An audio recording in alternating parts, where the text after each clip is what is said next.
హోలీ రోజే చంద్రగ్రహణం కాబట్టి ఈ రోజున పండుగ జరపకూడదని పండితులు చెప్తున్నారు. ఇక సంపూర్ణ చంద్రగ్రహణం రోజు ప్రతికూల శక్తుల ప్రభావం చాలా ఎక్కువగా ఉంటుందట.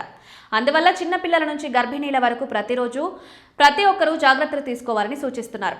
ఈ రోజు గర్భిణీలు ఇంటి నుంచి బయటకు రాకూడదు. వీలైనంత వరకు పడుకొని ఉండడమే చాలా మంచిది. ముఖ్యంగా గ్రహణం సమయంలో ఆహారం తీసుకోకూడదట. ఇది అనేక సమస్యలకు కారణమవుతుందని చెప్తున్నారు పండితులు. ఈ రోజు చాలా ప్రశాంతంగా, కోపం లేకుండా శాంతి స్వభావంతో ఉండాలట. ఈ సంపూర్ణ చంద్రగ్రహణం సమయంలో గ్రహణ ప్రభావం బిడ్డపై పడకుండా ఉండడానికి గర్భిణీలు రాత్రి సమయంలో తమ కడుపుపై కుంకుమ పువ్వు పూసుకోవాలని చెప్తున్నారు.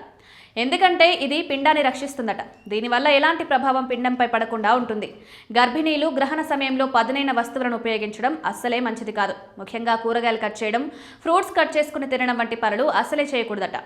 అదేవిధంగా బయట నిల్చొని గ్రహణాన్ని చూడడం కూడా మంచిది కాదని చెప్తున్నారు. చంద్రగ్రహణం సమయంలో గర్భిణీలు పూర్తిగా విశ్రాంతి తీసుకుంటూ ఓం నమ శివాయ లేదా గాయత్రి మంత్రాన్ని జపిస్తూ ఉండాలట. దీనివల్ల పిండంపై ఎలాంటి ప్రతికూల శక్తుల ప్రభావం ఉండదట.